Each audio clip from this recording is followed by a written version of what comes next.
Hello friends, today we will talk about communication. Here is the agenda for today's session. We will talk about communication, we will talk about information radiator. In communication we will talk about the effectiveness of various communication channels. We will talk about team space. We will talk about osmotic communication. So osmotic communication is a type of communication which happens from the background hearing. And then we will talk about the agile approach for communication, agile communication. On the basis of various studies, this graph shows the contribution of various components while two people or a group of people communicate. So it is set, or it got concluded that the majority of communication happens through a non-verbal part of or a non-verbal component of the communication. So the non-verbal component of a communication contributes the most in communicating. And then second comes the paralingual, the pitch, the tone, the voice modulation the person uses while communicating with the other person. So the paralingual contributes 38% of our communication between the two people, and the only 7% of the communication is contributed towards the words, what we speak out. So the communication channel which provides the maximum amount of non-verbal or a paralingual components are effective. The communication model represents the various stages, various steps which get performed, which happens when two people communicate. So if the person A wants to communicate some message to a second person, he encodes it into words, into expression, into some form of symbols. So he encodes that message, and then the message gets transferred or transmitted by a way of medium. So if you are writing an email, you encode your mind, your thought into a message, and which gets transmitted electronically to the person. The person who reads the message first decodes it. So he understands it on the basis of his perception, his opinion of the problem, and then he takes the message. So the sender encodes it, the message went through the medium, and then the receiver decodes it and absorbs it as per his decode. It's the same communication model if you look at in a closed loop cycle, like where the sender is also sending the message, but the receiver, after receiving the message, giving an acknowledgement in the form of another message. So in this particular case, the sender initially is encoding the message which is getting transmitted via media, where there may be a noise in between. The receiver is decoding it, interpreting it, and then generating another acknowledgement by way of encoding it, and again the message is going, and the receiver, this time who was the original sender, gets the feedback. Now on the basis of the feedback, the original sender, the first sender, can identify that was he able to communicate the message effectively, or noise has distorted his message in between, or the decoding process of the receiver has changed the meaning of that particular message. So having a closed loop model ensures the effectiveness of the communication. Now we spoke about communication channel. We said that we looked at the graph where we saw the contribution of verbal, non-verbal and paralingual communication in the richness of a communication. So various research has concluded that non-verbal communication contributes the most while two people or a group of people communicate. So here we have various communication channels, and we try to map them against the three dimensions, the three components of communication. So here, for example, if I say face-to-face communication, we do have a verbal part of it because we can hear the person who is speaking. We do have a non-verbal part of it because we can absorb the expressions, the body language of the person who is speaking and who are communicating, and then we can hear the voice. So we do have a paralingual component. So the communication channel which gives all these three components are better because all the component of the communication are present in that particular communication channel. So that is why the face-to-face communication channel is the best way of communicating, because it allows us it allows us to communicate via verbal, non-verbal and paralingual dimensions or components. Now there is another dimension to a communication channel. Is the communication is synchronous or asynchronous? So the synchronous communications are the communications which the synchronous channels are those channels which allows the person to get or respond to the communication real time. So if we are communicating face to face, the two people are communicating face to face, if I have a doubt, he can just raise it. So it's a synchronous communication. If you are communicating with somebody over phone, it's a synchronous communication, because whatever clarification he or she needs, he can raise or he or she can raise at that particular moment and get it clarified. So the communication channels which are synchronous are better, because they give a speed in communication, and that they solve the problem faster. So face-to-face communications are synchronous communication, because you are standing in front of the person, and whatever you need you can ask. If you look at the second communication channel, the video conversation, it also gives you all the parameters. Maybe some noise because of the technology, maybe some of the non-verbal part of the communication is missing, but it's still better than the phone conversation, because in a phone conversation you cannot see the person and you may not get any non-verbal part of component of a communication. Now, why are we looking at this particular matrix? Now, this particular matrix we are looking for in exam. For example, if you get a question which asks you which communication channel is better, and you find various options which you have never seen before or which you have never thought of before, you just need to compare those communication channel against the richness of communication channel by way of, is this channel providing me a verbal input? Is this communication channel providing me a non-verbal input? Is this communication channel is providing me a paralingual input? Is it a synchronous communication? The more the component you have, the better it is. The communication channel which is verbal, which is providing a verbal, non-verbal, paralingual communication component, as well as which is synchronous, is good, is better than other. So if we compare phone conversation with email conversation, the phone conversation is better because you get verbal as well as paralingual component in the communication, and it's synchronous, while email conversation is kind of partially synchronous, because you send the mail and then you expect the receiver to reply back in case you follow the closed loop communication model. So if you generate a document, it is like least effective communication, because you only get verbal part of it, and it is perfectly asynchronous. So if you are writing a letter to someone, it removes it is only the words which are communicating. You don't have a verbal or paralingual component in it, and since it is not synchronous as well, because replying a letter will take longer time than replying an email.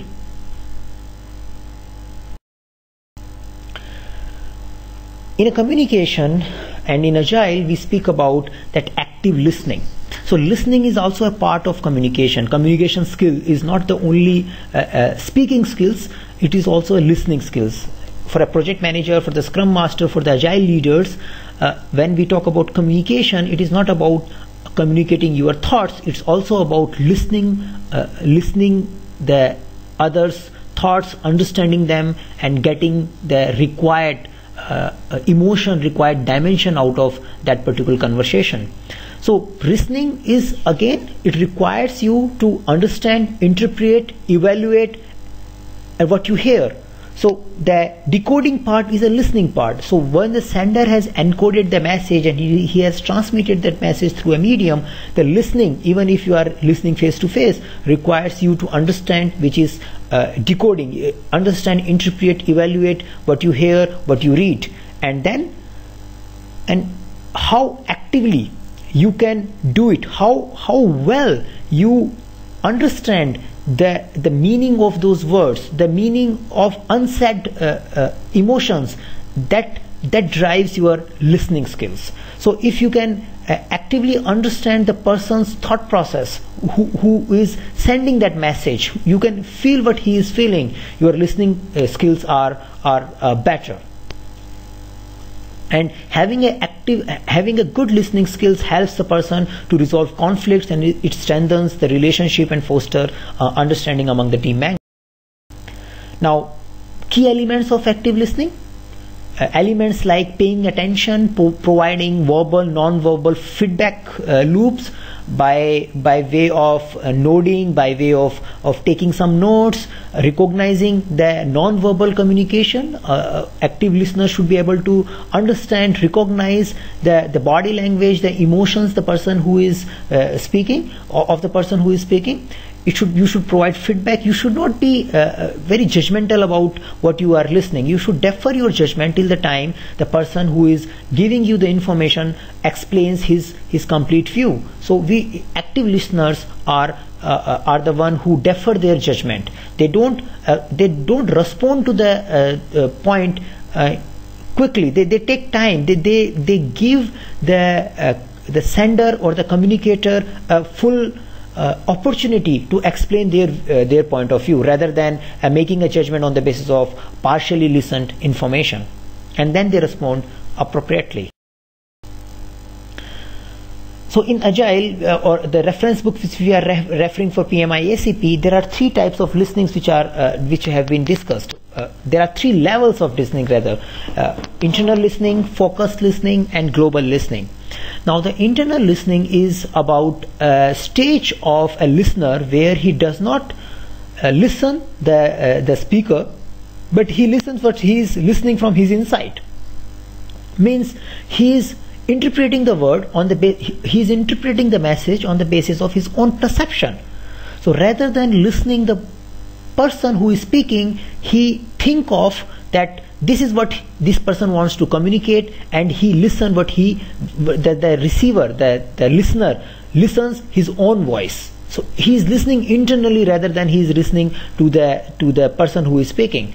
So internal listeners are the one who are very judgmental about things, so who has an opinion about each and every aspect, and whenever somebody is speaking to them, they look at the speaker on the basis of their own opinion. For example, if you are a scrum master, or if you are a project manager, and you have opinion about a team member, so you think that whenever he is saying something, he is making an excuse. So you may start listening internally, even if he is explaining a logical or a relevant problem, but you may think that he is just making an excuse. So that's an internal listening, where you are not listening to the person, but you are listening to your internal opinion first.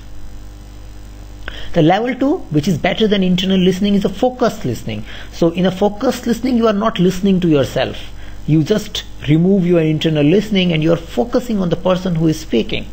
So focused listening, giving the person undivided attentions, deferring your judgment, listening what the person is speaking, and observe and concluding or making your decision or making your opinion on the basis of whatever you have listened well, rather than on the basis of your perception. So you listen the complete story, you listen the complete case, and then you take your decision on the basis of the information which you have received, rather than just using your own gut feeling and judgments.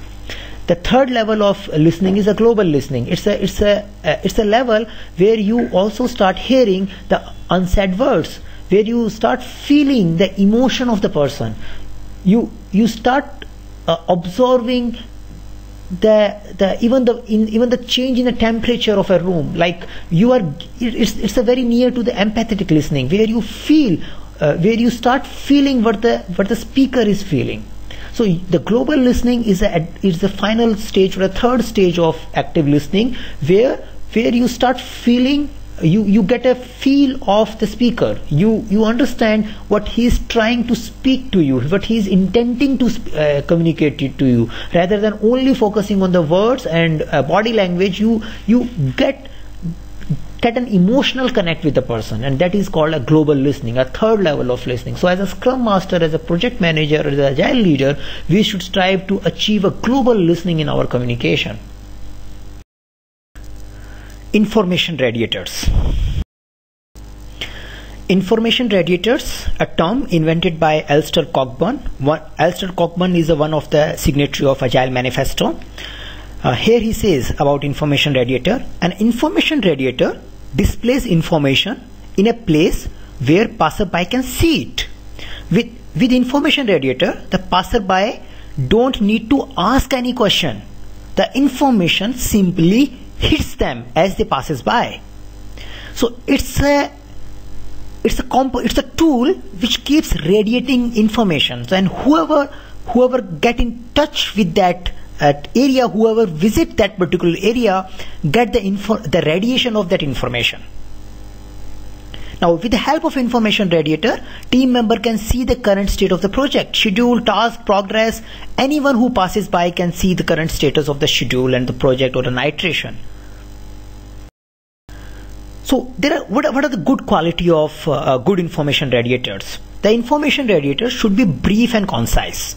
Rather than giving a detailed explanatory information, they should be small, simple enough which can present and expose the problem. So the information radiator should be displaying the progress and also exposing the problem.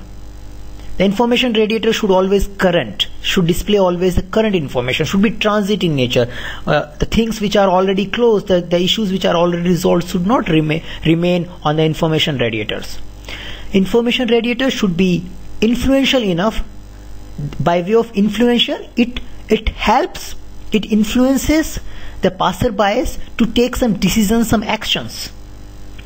The information radiator should be visible.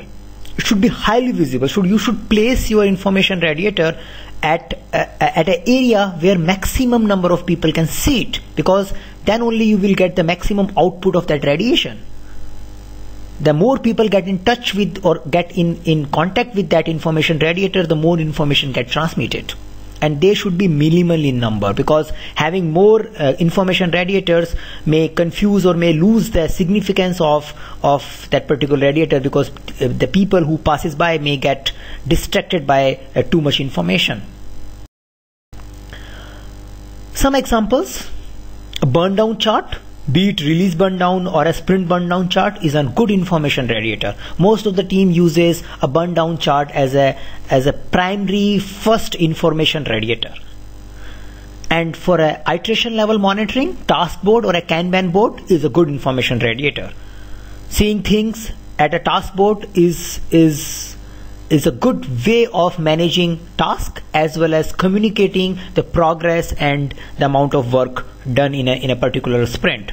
Risk board, it helps to see the status and the current risk in a project. Impediment list, the impediments which get raised to the Scrum Master during the daily Scrum meeting or by during any other interactions get tracked in impediment list. It can show that what all action has been taken for that particular impediment.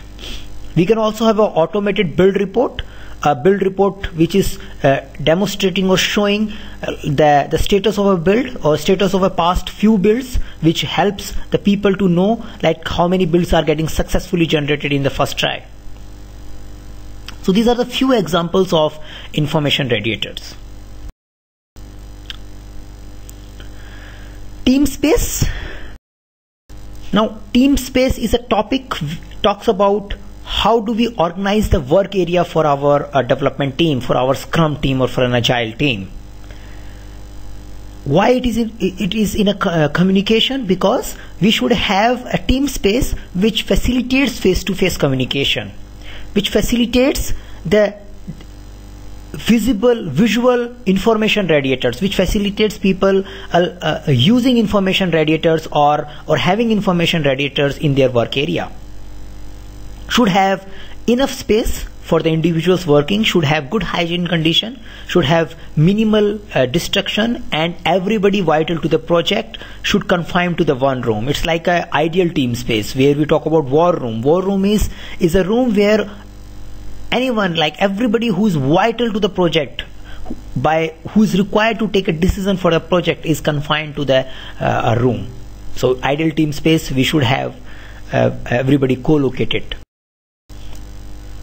Now, when we spoke about ideal team space, let us see what are the symptoms of a bad team space.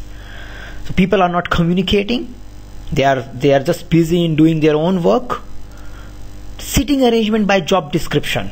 Now, in Agile, we talk or we think of an environment where people are working together as a team, rather than having a hierarchical job description based structure or an environment. So in Agile, in a Scrum, we discourage having a sitting arrangement by job description. We discourage having a separate designated locations for team leaders, project managers, or scrum masters, or product owners. We recommend that we should have a common space where people can sit together and work. Lack of information radiator in a workspace is a sign of a bad team space. Ugly space is always a sign of bad team space. And stale artifacts on the wall, like the artifacts which are no more relevant, like transit. So if some artifact is not current, it should not be displayed on the wall. Now, team members wearing headphones. So wearing headphone once in a while is okay, but if it's a continuous culture, then it's a sign of a bad team space, because it reflects that people are not interested in each other. People don't want to listen what's going on in a team room. They just want to remain in their own world. So having team members wearing headphones 24, like complete work duration or a majority of their working time, is a sign of a bad team space or a bad team environment. Now we spoke about that we should have everybody necessary for the room, for the project confined to a one room. We have a war room. Now, a lot of time when we work with a distributed team, this thing is not possible. So distributed teams are the global team or maybe a locally distributed teams which are part of one team only, like the member are working for a one sprint backlog, one project only, but they are working from a different locations. So it's not like that they have a fixed responsibility divided. They pick the work from the same sprint backlog, but they are working in from a different location, and that is called a distributed team. So team is one, but they are rather than co-located at one location, they are distributed among a different geography. So once you have a distributed team, you need to change your communication or a team space approach.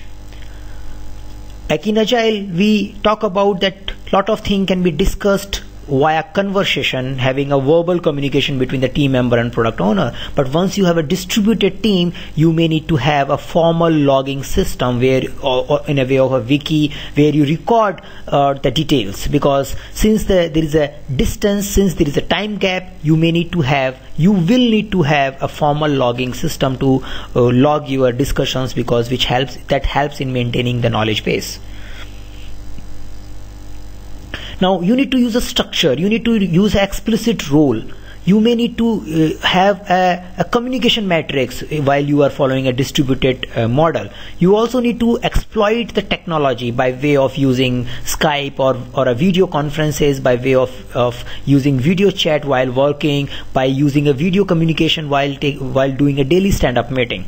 So you need the distributed team need to exploit the technology to bring maximum amount of communication richness in their communication, by way of inventing a way of bringing the paralingual as well as the body language, the non-verbal communication part in their interactions.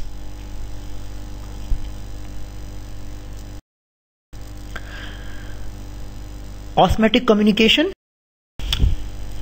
Now, osmotic communication indicates that information flow in the background for the hearing of the team members, so that using osmos they can pick up relevant information. What does this mean? Like traditionally, whenever we studied about or we discussed about communication, it was always two people talking who wants to communicate with each other.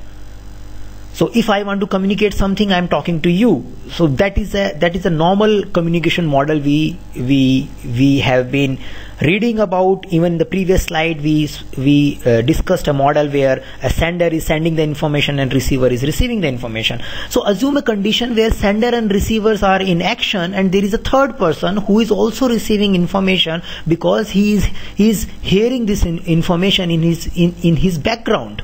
So two people talking about a bug, and tester sitting somewhere else, and he pick up the thread, and then he jump in the discussion, because that discussion is relevant to him, and that is called osmotic communication.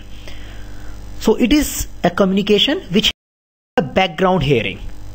So if you have, like Crystal Clear talks about, if you have a single room where everybody who is vital to the project is confined to, whenever people speak about an issue, everybody is indirectly, unconsciously involved. So even if two people are talking about an issue, the complete team is involved in background, and whoever has impact, whoever is getting impacted from that particular communication will somehow get involved, and that is called the power, or that is called an osmotic communication. In XP we spoke about caves and commons. So it is like a sitting arrangement where you have a common space and then you have a cave space. So cave space gives you a private area where you can work on your own things, and common space is the space where everybody is sitting and working together. Now when we discuss osmotic communication, sometimes we feel that how will be able to do a osmotic communication in distributed team. So we can use some of the approaches which allows us to get a benefit of osmotic communication in a distributed team as well, by way of using a live video conferencing. So two teams are always connected via live video, by using a group chat. So rather than talking one-to-one, we may have a group chat box and people talk in that particular chat box. So that chat box is available and we can be seen by any team member. So that gives an opportunity to the person who may feel that he need to know about that particular subject where the two people is talking about, can join in the discussion. The another rule, sending always a mail to the complete team. So it is another way of achieving a osmotic communication in a distributed team, where you say that okay, even if you are asking a question to one particular developer, but you need to address to the developer, but mail should go to the complete team, and that way so you keep the complete team is aware of what's going on, and that's a way of having an osmotic communication in a distributed team. So you can achieve a degree of osmotic communication in a distributed team by way of using group chats, video conferencing, and mailing list, a project level email rule. So final topic, agile communication. So now in Agile, we focus on communication facilitation. So we focus on involving stakeholders rather than managing the communication. So it is like, tell me, I will forget, show me, I will remember, involve me, I will understand. So it is about involving the stakeholders. In Agile communication, the framework, the organic framework which is built in the Agile by way of sprint reviews, sprint retrospections, it is involving stakeholders. So in a sprint review, we involve complete stakeholders. In sprint retrospection, the Scrum Master and team gets involved and they communicate about the process and process improvements. So the Agile is all about individual and interaction. In Agile Manifesto, out of 4 values, 2 values points towards the importance of communication: individual interaction over process and tools, customer collaboration over contract negotiation. Both of the values are re-emphasizing the importance of communication, and Agile communication focuses on real-time communication by way of information radiators. So organic methods of facilitating communications: daily stand-ups, product demos, retrospectives, business involvement in requirement gathering, prioritization, story writing workshops, planning sessions, so complete team know which all stories need to be worked on, what are their estimation point, a group-based estimation, so not few or an experts are not making the only estimation decision, the complete group or the team is involved, using information radiators, which are providing real-time communication to all passerbys, and performance reporting. So end of the sprint, end of the release, a Scrum Master may generate a performance report which get transmitted to the critical stakeholders or to the relevant stakeholders. So Agile stakeholder management, the Agile approach of managing stakeholder is more towards engaging stakeholders. So Agile, the Scrum framework talks about rather than managing the stakeholders, we need to engage them in a form of sprint demos, in the form of product owner interacting with them for prioritizing the product backlog. We promote face-to-face communication whenever possible and utilize reports if to substantiate the face-to-face communication, to supplement the stakeholder with the required information. We keep our release plan, product backlog updated and keep communicating that status to the stakeholders by way of information radiators and report. And this is all about communication for our PMI-ACP exam. And let's take a quick recap on communication.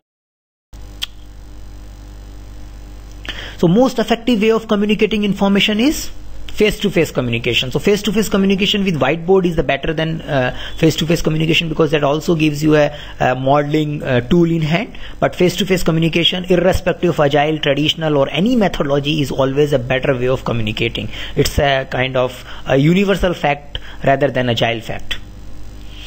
Do we have a communication management plan in the Scrum? Now, in general, no. So if you get a question which is talking about a communication management plan specifically, by default you need to answer it no. But now, since if you get into a situation where you have a distributed team, where you have a Scrum environment, a complex dependencies, 200-person team, you may have a communication management plan at a Scrum level. But by default, until unless the question is specifying you all these conditions, you need to assume a small 9-person team, and in that small 9-person team which is co-located, you don't need a communication management plan. Everything happens organically. You have various stand-ups, you have various meetings, and those frameworks, those ceremonies takes care of the communication need of various stakeholders. So osmotic communication indicates that information flow at the background hearing. So we do communicate by just hearing background information, and that is what the osmotic communication is. The war room is whoever needed for the project seated in a single room. So this was our lesson on communication management. Thank you.